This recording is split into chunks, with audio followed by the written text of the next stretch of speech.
नलका से चुहबो पानी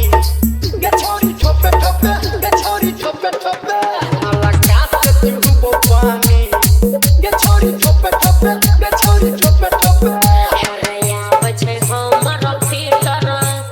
को दे ठीक मीटर तब बात के छोड़ तू तो पे नलका से चुहबो पानी गे छोरी ठोपे ठोपे गे छोरी ठोपे ठोपे नलका से चुहबो पानी गे छोरी ठोपे ठोपे गे छोरी ठोपे ठोपे डीजे मनोहर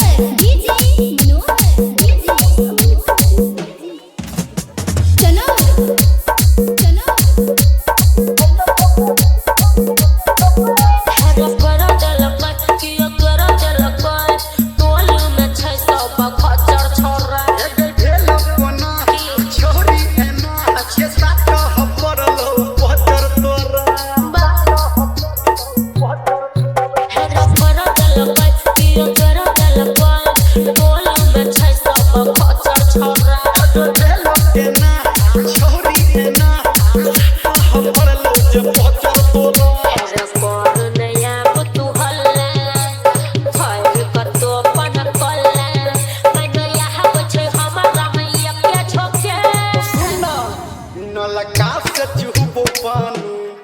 गे छोरी ठोपे ठोपे गे छोरी ठोपे ठोपे नलका से चुहबो पानी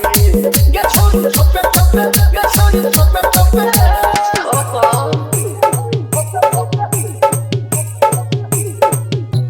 डीजे मनोहर स्टूडियो हर रहल न होश देबै के कर दोष रही गेलौ सुतले भोरवा में बात झूठ बात छकुच डोहल पकड़ने छकोरवा बात बुझ हर रहल न होश देबै के कर दोष रही गेलौ सुतले भोरवा में बात झूठ बात छकुच डोहल पकड़ने छकोरवा हर सुन सुन घर मंदर के सब जे तौर अंदर कह सुमन के बतिया हेतै अच्छा